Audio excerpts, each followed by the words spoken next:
Muy buenas tardes, un saludo especial en nombre de la doctora Gloria Estela López Jaramillo, presidente del Consejo Superior de la Judicatura, de los demás magistrados que integran la corporación. Asimismo, un saludo muy especial en nombre de la doctora Marilucero Novoa Moreno, directora de la Escuela Judicial Rodrigo Lara Bonilla. Sean todos bienvenidos a esta conferencia virtual denominada Argumentación Jurídica, que hace parte del ciclo de capacitación en competencias de los empleados administrativos y judiciales. La argumentación jurídica representa una superación de los métodos de interpretación tradicionales y es producto de la evolución del derecho, especialmente a partir de la Segunda Guerra Mundial, cuando existe un desplazamiento atenuado de la concepción positiva del derecho en su forma más ortodoxa. Se entiende que el derecho no solo se conforma por reglas, sino también por principios, valores, directrices, realidades que implican un mayor compromiso y exigencia de los funcionarios judiciales para poder de esta forma justificar mediante argumentos sólidos y razonables sus decisiones judiciales. La conferencia de hoy tiene como propósito conocer los distintos enfoques de la argumentación, las tesis jurídicas más usuales según el contexto del caso, las herramientas para la labor judicial en cuanto a las providencias que deben motivarse para responder a las distintas tesis que se exponen por las partes de un proceso, permitiendo con ellos construir un razonamiento judicial consistente y coherente con el sistema jurídico, donde pueden identificarse las premisas fácticas y jurídicas que explican o apoyan la decisión contenida en la parte resolutiva de la providencia.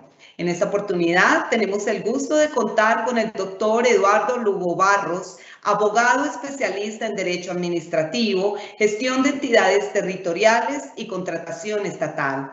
Ha sido jefe de la Oficina Jurídica del Fondo de Vivienda de Interés Social de Río Hacha, secretario general de la Corporación Autónoma Regional de La Guajira, conjuez del Tribunal Administrativo de La Guajira, juez primero administrativo de Río Hacha, magistrado del Tribunal Administrativo del Caquetá y actualmente se desempeña como magistrado del Tribunal Administrativo del Valle del Cauca.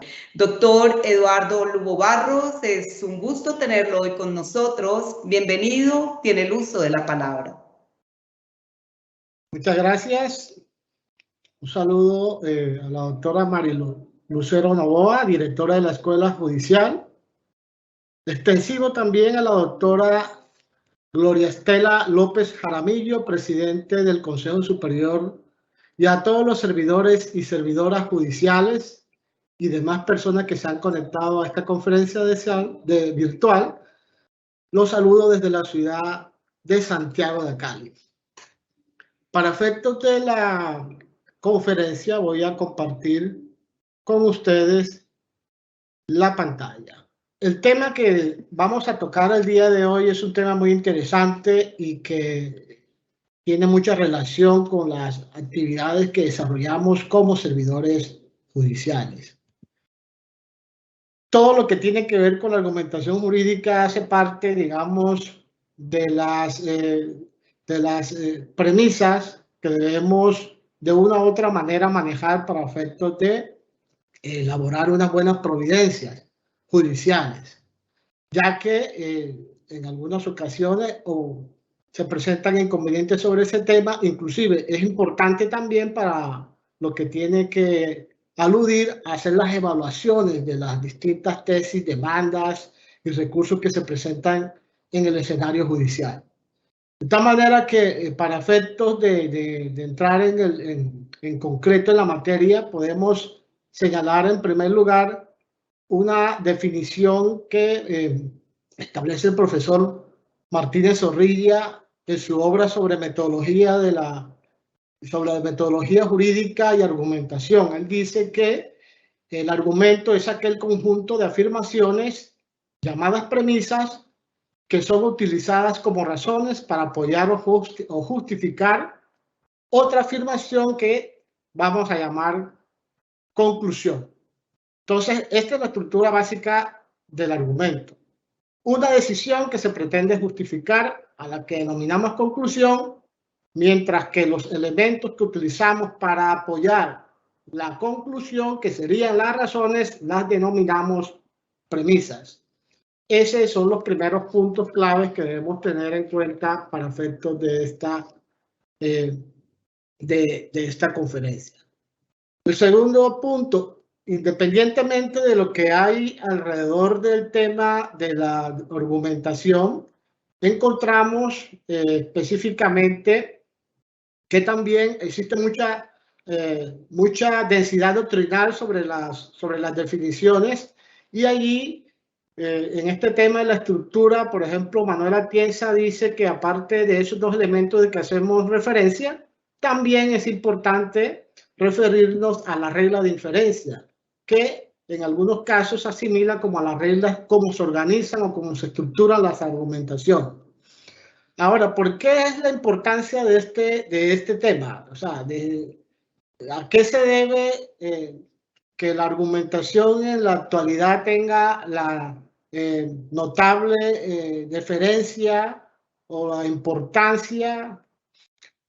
Y todos tenemos que irnos más o menos para la época de los años 50, cuando empieza digamos, un escenario en el cual algunos doctrinantes empiezan a colocar, digamos, en entredicho la forma como se venía manejando y analizando el derecho, específicamente el tema de lo que era la lógica formal.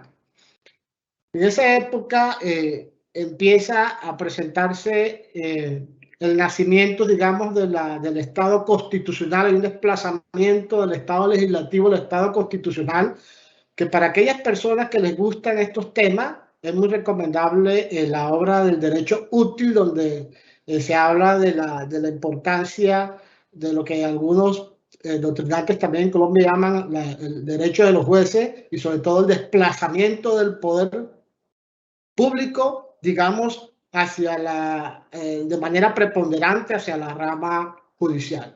Entonces, esos cambios jurídicos vienen enfocados en varias cosas. Primero, el control constitucional de las leyes en un escenario de crisis del principio de legalidad. Ya la ley deja de ser, digamos, la norma jurídica por excelencia, la que todo lo puede dominar, que es la máxima norma. Aparecen las constituciones, aparece el tema de los derechos fundamentales insertos dentro de esas constituciones, que empiezan a condicionar esos derechos fundamentales, la producción, la aplicación y la interpretación del derecho. Ese Estado constitucional, a su vez, va unido a una democracia liberal deliberativa que ha supuesto o supone un incremento en la tarea justificativa de las decisiones, y por ende una mayor demanda de argumentación jurídica. Además de eso, el derecho, a partir de la aparición o de la discusión que se empieza a dar desde Dworkin y Hart sobre el tema de que el sistema jurídico no estaba compuesto exclusivamente por reglas, sino también que existían otras normas como los principios y los valores. Entonces, las teorías de argumentación en general hacen hincapié principalmente en la parte justificativa de la decisión.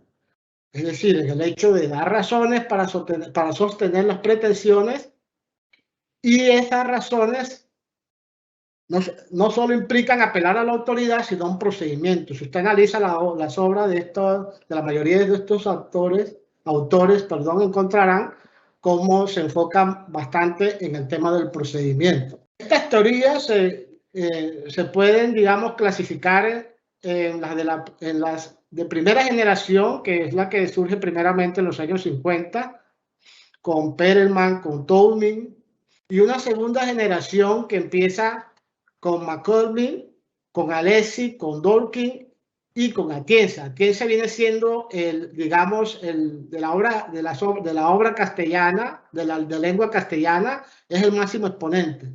Estas teorías de la argumentación empiezan a quebrar lo que es la lógica formal de la época con el documento de Bierweg sobre tópica, donde se hace el énfasis en la recuperación de la tópica y la retórica, y se va hacia la antigüedad haciendo recalcar lo que fueron los trabajos de Aristóteles y de Cicerón.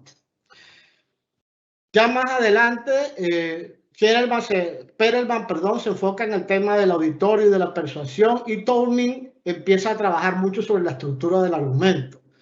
En la segunda generación, que es la de McCormick y de Robert Alesi, sobre todo ellos que fueron, digamos, los que se metieron mucho en el tema del discurso, ya Dworkin fue más en la parte interpretativa.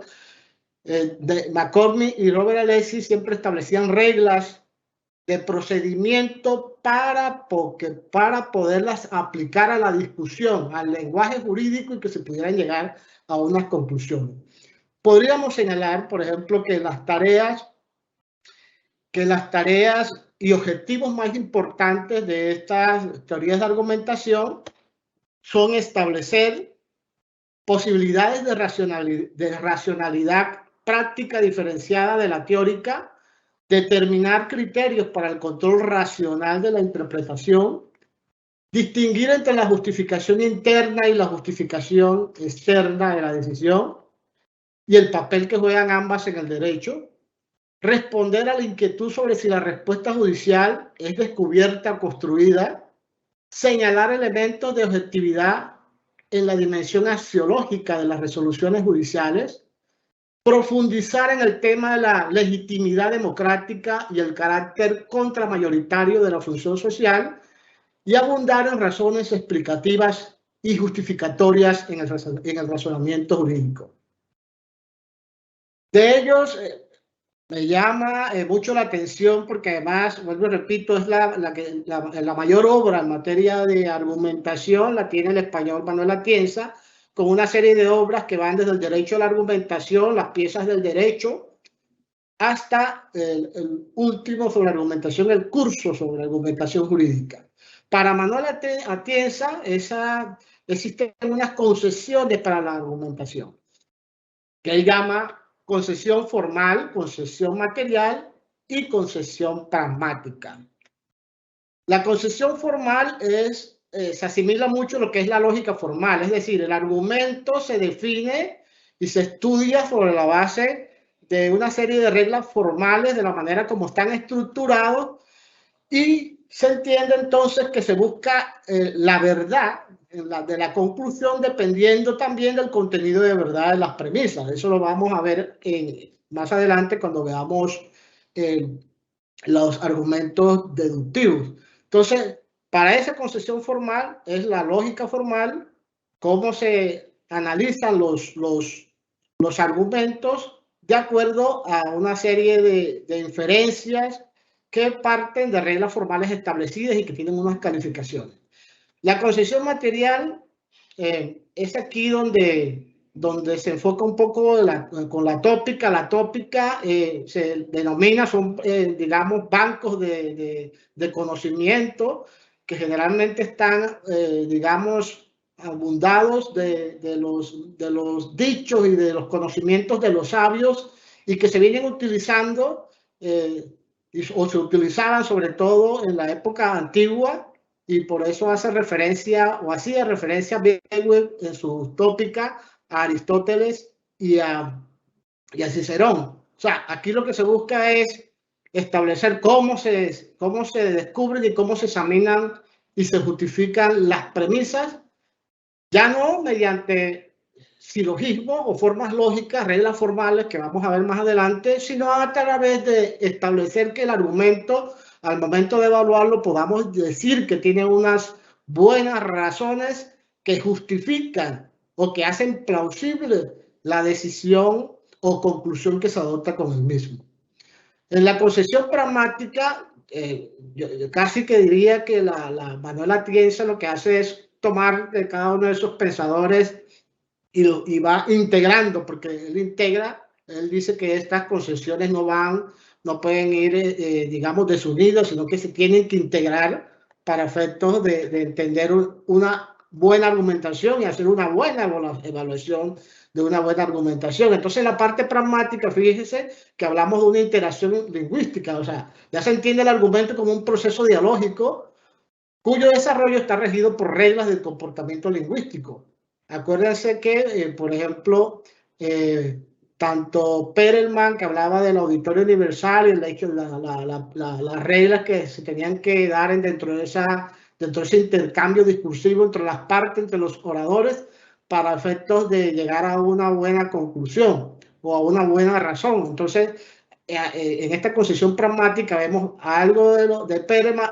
También se viene con el tema del proceso dialógico de Robert Alessi también, que si ustedes ven la obra de Alessi sobre la teoría jurídica y la argumentación, encontrarán una cantidad de reglas que regulan la argumentación, el discurso como tal, y el cumplimiento de esas reglas, si son correctas y si hay buena fe y si se cumplen cada uno de los imperativos, da lugar a que se generen unas buenas conclusiones. Lo mismo o parecido hace McCormick también en su obra de derecho relacionado con el tema. Establecen reglas de procedimiento para el discurso como diálogo, el discurso entre varias personas, entre varios actores. Entonces, eso es lo que tiene que ver con el tema de la argumentación, esta primera parte con el auge, importancia de la argumentación, quiénes son los autores que pregonan sobre estas teorías de argumentación, y ahora vamos a ver un punto clave que es el contexto de la argumentación. Si tomamos a estos autores de la teoría argumentativa, vamos a encontrar que ellos, para efectos de su análisis del discurso, para efectos del análisis argumentativo y de saber qué se tiene que hacer frente a cada uno de ellos, desde la óptica o desde el ámbito del discurso, empiezan a hacer unas divisiones que McCormick se ve mucho más haciendo referencia a casos fáciles o a casos difíciles. Y también existen lo que llaman casos trágicos que la doctrina ha entendido, pero que poco ha profundizado porque son casos muy extremos. Entonces, el contexto de la argumentación es el tema de que dependiendo dónde se argumente, hay digamos, de forma general, un tipo de argumentación que puede servir. Entonces, en los casos fáciles y los casos difíciles existen podemos analizar qué tipo de argumentos se podría utilizar para resolverlo. Los casos fáciles, de acuerdo a esta definición que hace el doctor Martínez Zorrilla sobre de metodología jurídica y argumentación, y donde cita a McCormick también, porque él es uno de estos que se enfoca en este tema, dice, serían aquellos en los que la justificación de la respuesta jurídica no plantea dificultades en la medida que las premisas normativas y fácticas son claramente identificables. Existe consenso entre los juristas, es decir, no hay debate acerca de las normas aplicables y la interpretación en un caso concreto. Las premisas fácticas también resultan claras, lo mismo que su prueba y cómo es calificado jurídicamente, es decir, cómo se subsume en el supuesto jurídico. Generalmente este tipo de casos se solucionan con el silogismo jurídico, modus ponens, que vamos a ver más adelante. Los casos difíciles son aquellos que, debido a ciertos problemas que afectan las premisas normativas y o fácticas, se imposibilita la aplicación del silogismo jurídico y ponen en cuestión la existencia de una respuesta correcta o de una única respuesta correcta, sea por discrepancias interpretativas de un precepto legal que da lugar a respuestas divergentes, o que existan dos premisas normativas, ninguna claramente aplicable, no se ve evidentemente aplicable el caso, o que existan problemas en las premisas fácticas, problemas de calificación, no se subsumen en el supuesto jurídico, o de prueba, no se ha podido tener claridad si está aprobado o no está aprobado. El contexto de la argumentación también tiene que ver con las reglas. Y las reglas, hay reglas que le llaman reglas de acción y reglas de fin. Las reglas son las normas jurídicas que se estructuran generalmente con un antecedente, una cópula, deber ser y una consecuencia jurídica. Por regla general, cuando estamos hablando de ese tipo de reglas de acción, se puede solucionar el caso haciendo uso del silogismo modus ponens, del silogismo jurídico normal. que le llaman o lo utilizan los doctrinantes como silogismo subsuntivo. Es decir, estos casos, y también tiene que ver con los casos fáciles, no existe duda sobre las premisas normativas y fácticas que se aplican en el caso. Los principios suelen ser de mayor jerarquía que las reglas y están contenidas preponderantemente en tratados y en constituciones. No poseen la estructura de las reglas, son normas indeterminadas que se precisan y tienen efectividad cuando van a ser aplicadas a un caso concreto. Acuérdense del término de mandatos de optimización que utiliza Robert Alessi también sobre este tema de los principios. Los valores son normas mucho más vagas, indeterminadas, casi siempre se identifican con los fines del ordenamiento jurídico como sería la libertad, la dignidad, la igualdad y la justicia. Generalmente los principios y los valores se resuelven a través de los métodos de proporcionalidad y de ponderación. Ahora observemos de qué hablamos cuando referimos a argumentos deductivos. Generalmente la doctrina se ha enfocado dentro de la lógica formal en digamos, identificar estos dos tipos de argumentos, que no significa que sean, digamos, dos clasificaciones diferentes. De pronto el término tipo puede generar confusión. Lo que se señala es que a través de la lógica deductiva y de la lógica inductiva lo que podemos hacer es una buena valoración de los argumentos, pero que, y claro, para construirlo también, pero que no es una clasificación, digamos, tajante en las mismas para efectos de la lógica como tal. Hacen parte ambas de ese mismo género. Entonces entendemos como argumentos deductivos aquel que si sus premisas son verdaderas, su conclusión es necesariamente verdadera. La lógica garantiza el carácter necesario de la verdad de la conclusión en presencia de premisas verdaderas. Lo que determina la validez o corrección lógica no es el contenido de las premisas, sino la forma o estructura del argumento. Los inductivos proponen ofrecer criterios para determinar el grado de apoyo que un argumento válido es capaz de dar a su conclusión. Aquí ya no se habla ya de validez como tal, sino fuerza inductiva de un argumento. Y la fuerza inductiva del argumento está dada por el grado de probabilidad que tendría la conclusión en caso de que todas las premisas sean verdaderas. Aquí en este caso es importante señalar, para efectos de no caer en esas diferencias, que la clave para distinguir estos argumentos deductivos e inductivos no es que uno vaya del carácter general o particular, como a veces de manera errada se escucha por parte de algunos doctrinantes. Aquí es otro tema. El tema de la lógica inductiva nos permitirá clasificar los argumentos inválidos, porque en la lógica deductiva formal se habla de argumentos válidos cuando cumplen las reglas formales del razonamiento jurídico. En cambio, en la lógica inductiva lo que se hace es argumentos que no hacen parte de esta estructura, por eso se llama argumentos inválidos, pero que poseen un alto grado de fuerza inductiva, que en la medida de que se observan las premisas para ver qué tipo de apoyo hacen la conclusión. En la medida de que las premisas sean unas premisas, digamos, sólidas y fuertes, mayor será la fuerza inductiva del argumento, porque hay una mayor probabilidad de que la conclusión se dé efectivamente teniendo en cuenta los argumentos que se están planteando. Entonces, la fuerza inductiva depende de las premisas, del contenido de las premisas, no de la estructura. En los deductivos, en cambio, se habla de argumentos válidos. Estoy haciendo una recapitulación.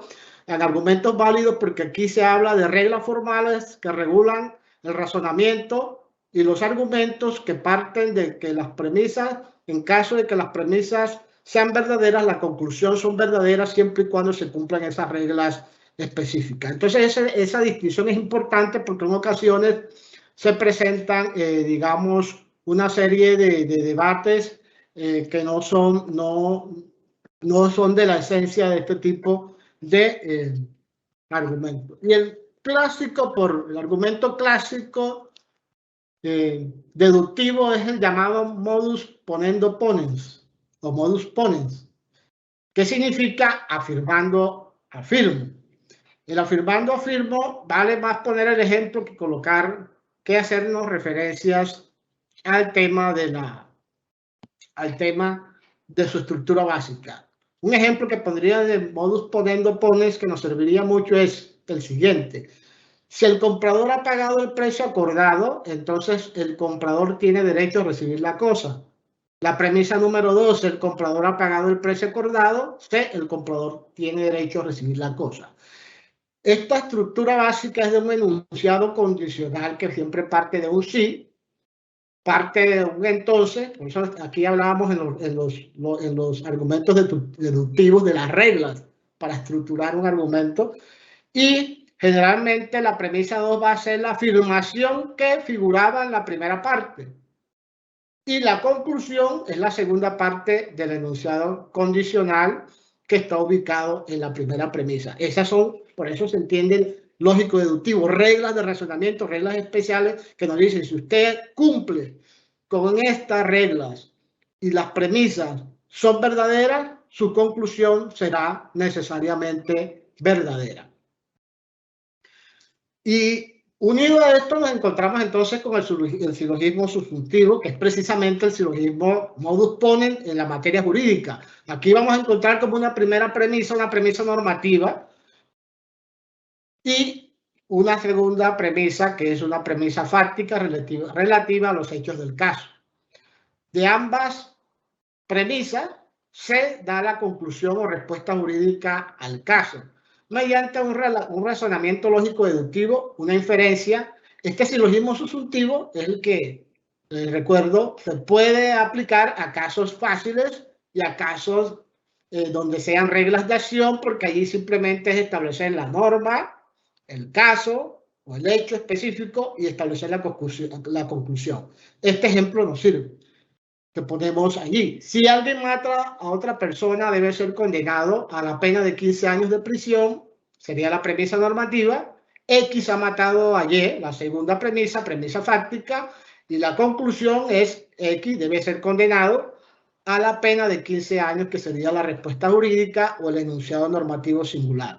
Cuando hablo de enunciado normativo singular me refiero a Manuel Atienza, que él señala que siempre se empieza con una norma jurídica, con una premisa que es una norma general y abstracta, pero que cuando se toma la decisión realmente el juez está estableciendo una regla que él denomina una regla particular, y por eso él parte de que allí estamos hablando de un enunciado normativo singular. Ya hay otros tipos de argumentos muy particulares. Por ejemplo, el argumento hipotético, que está compuesto completamente de enunciados condicionales. El ejemplo, por ejemplo, no ilustrativo sería: si el comprador paga el precio, entonces adquiere la propiedad de la cosa. Si el comprador adquiere la propiedad de la cosa, entonces puede disponer de ella libremente. La conclusión sería: si el comprador paga el precio, entonces puede disponer de la cosa libremente. El argumento disyuntivo. El argumento disyuntivo es un tipo de argumento donde no se afirma ninguno de los dos enunciados, sino que se dice que uno de los dos resulta verdadero. Y lo que se hace es expresar esa relación a través de una partícula o. De tal manera que en este tipo de argumento disyuntivo lo que se hace es plantear dos hipótesis, una de las cuales va a ser verdadera y la otra falsa.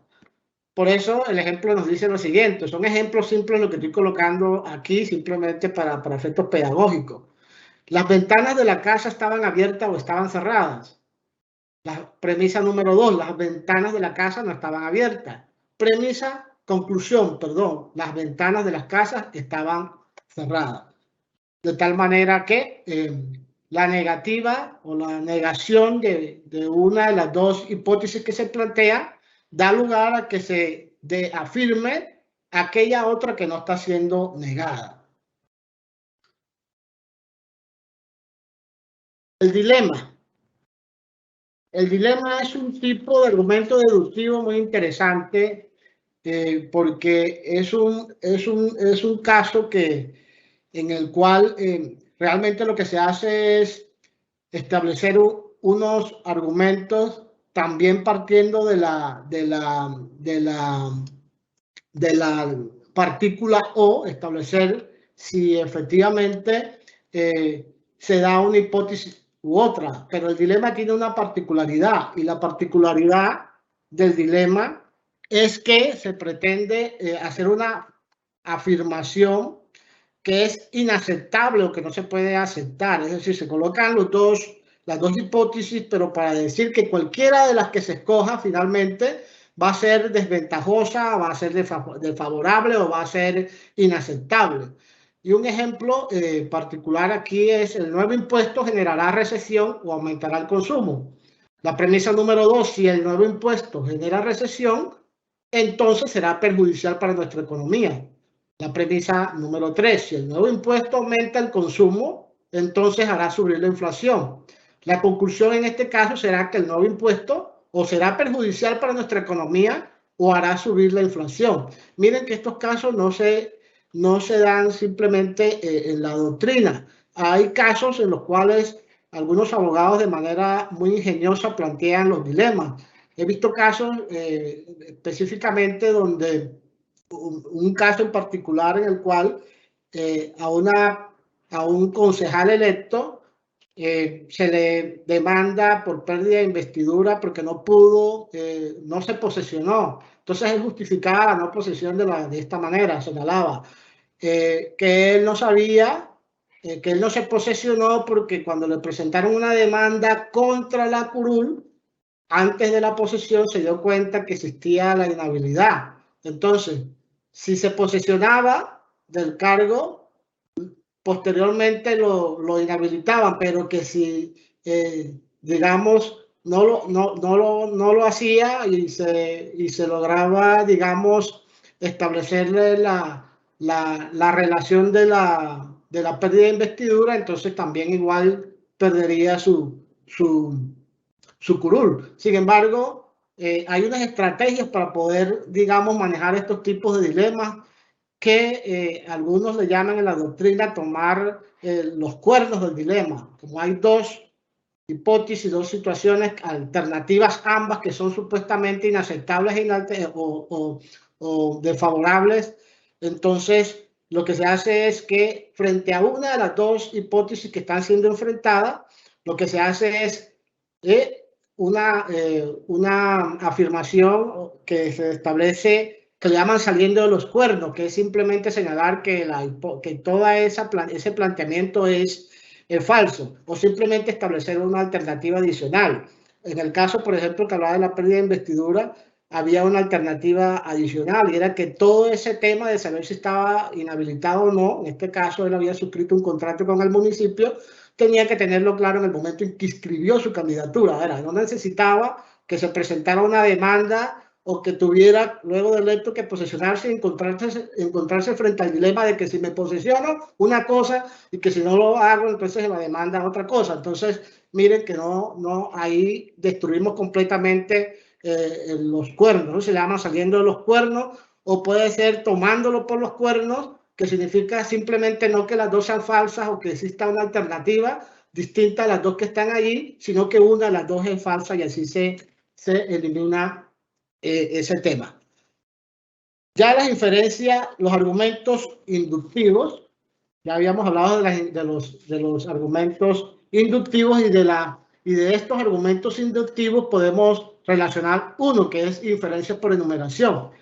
Estas inferencias por enumeración generalmente son el resultado de observaciones respecto a un conjunto de muestras en los cuales se ha detectado cierto grado de uniformidad o propiedades similares en ciertos objetos que son descritos en una premisa. de tal manera que haciendo una generalización sobre una muestra sobre una población o una afirmación sobre un caso particular se puede llegar a una conclusión. El ejemplo es el que está señalado en este caso, que es un argumento estadístico de las diferencias de numeración. Hay varias, estamos colocando uno que es el argumento estadístico que señala que el 90% de los alumnos de doctorado no escriben una tesis doctoral. Esa sería la premisa número 1. La premisa número 2, Pedro es alumno de doctorado. Conclusión, Pedro no escribirá una tesis doctoral. Es decir, de una observación en una universidad frente a los estudiantes de doctorado, se llega a una observación que establece ciertos parámetros, en este caso, digamos, estadístico-matemático, que nos dicen que cierto grupo específico de estudiantes, especialmente, o sea, específicamente, me disculpan, en este caso, los que están en doctorado no escriben una tesis doctoral en un 90% de los que están allí estudiando. Y se singulariza, se coloca a un estudiante de esa facultad o de ese doctorado, y la conclusión es simplemente la afirmación de que no escribirá una tesis doctoral partiendo de la base de la parte estadística.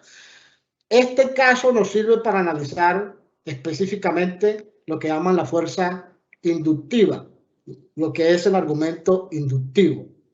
Si observamos y recordamos cuando hablábamos de la inducción, que la parte fundamental no es el tema de las reglas formales de cómo está estructurado el argumento, sino de la manera como las premisas se plantean, si las premisas son sólidas, si las premisas son verdaderas. En la medida que usted va colocando premisas o razones que vayan a apoyar una conclusión, hay un mayor nivel un mayor grado de probabilidad de que la conclusión sea aceptable y sea plausible. O sea, aquí en este caso, las conclusiones en los argumentos inductivos son plausibles, son verosímiles, no son verdaderas, como se trata de hacer bajo las reglas de la argumentación deductiva. Entonces, Pedro, al hacer parte de un grupo de doctorado que se estudió donde el 90% de los alumnos no escriben la tesis, hay una alta probabilidad por ser parte de esa facultad y de ese doctorado de que no escriba esa tesis doctoral. Entonces esa es la diferencia, ya un ejemplo de lo que es la fuerza deductiva y lo que es la validez en materia de los argumentos inductivos. Otro argumento inductivo es el relacionado con la analogía. La analogía se funda en las relaciones de semejanzas que existen entre entidades diferentes. Se afirma que son similares en ciertos aspectos o en ciertas propiedades. Esas propiedades tienen que ser relevantes, tienen que ser consistentes para evitar que exista una mala comparación, una semejanza atípica, que no es la que necesitamos aquí. Por eso, cuando se habla de la analogía, se dice que los objetos, las personas, las instituciones, los elementos que se comparan deben ser relevantes, deben tener propiedades relevantes, propiedades esenciales para considerarlas de tal manera que se pueda hacer una conclusión que tenga fuerza inductiva, que sea probable, que tenga una alta posibilidad de ser aceptable y plausible. Por eso el ejemplo nos indica lo siguiente. Los seres humanos sienten dolor y gritan cuando se les golpea.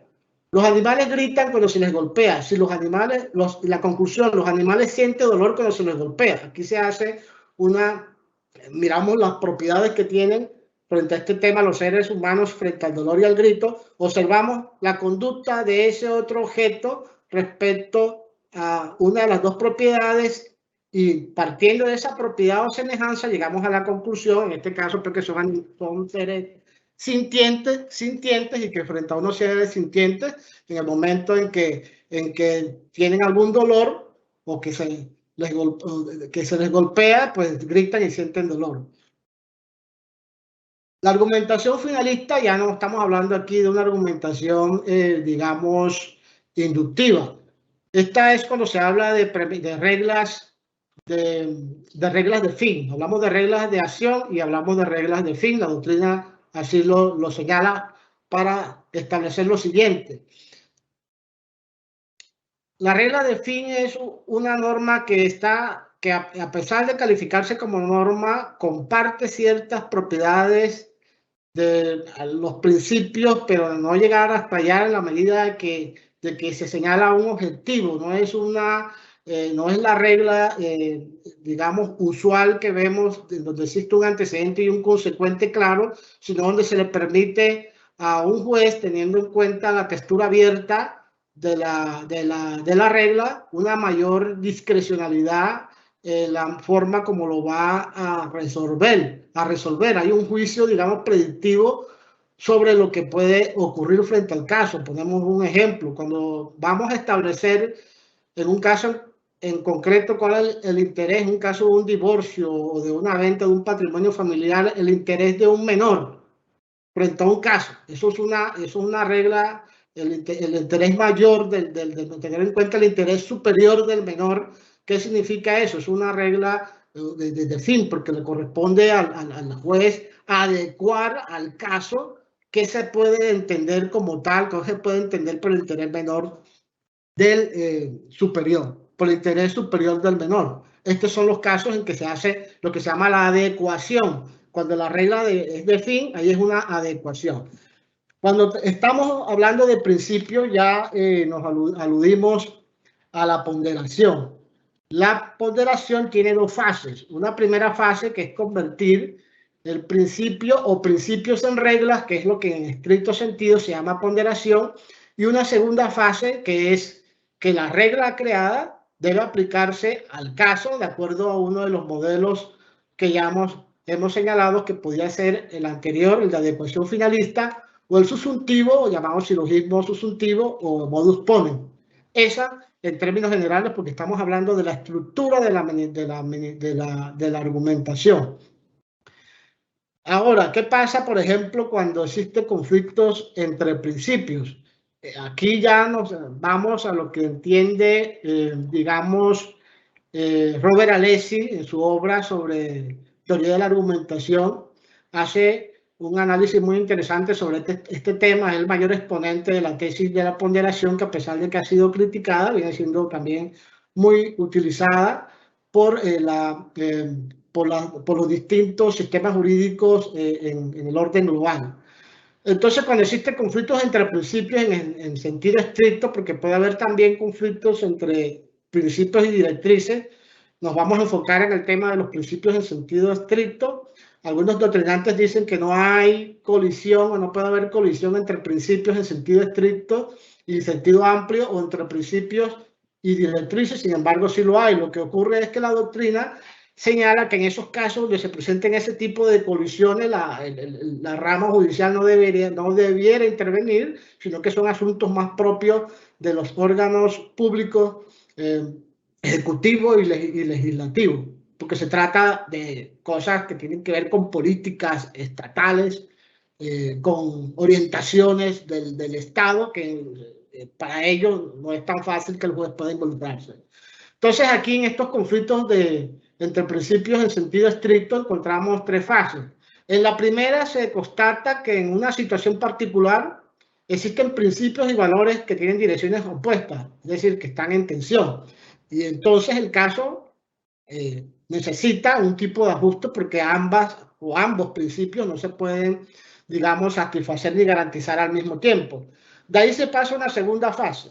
La segunda fase se establece una prioridad de tal principio o valor, una prioridad cuál de los dos principios va a prevalecer en este caso, teniendo siempre en cuenta las circunstancias y las razones que se aducen a ello. Recordemos que en materia de reglas es diferente cuando existen conflictos entre normas o entre reglas, porque siempre se señala que una de las dos es la válida, es la vigente, una deroga a la otra. O sea, son excluyentes esos conflictos, mientras que en los principios no son, los principios dependen del caso en que se aplique y por lo tanto no están sujetos a que si son válidos o no válidos. Simplemente lo que se hace es que se derrota o no derrota, o no se aplica o se aplica en un caso en particular. En la tercera fase se construye lo que llaman la regla de acción, que supone ya la traducción en términos deónticos de esa prioridad, que será la base o la premisa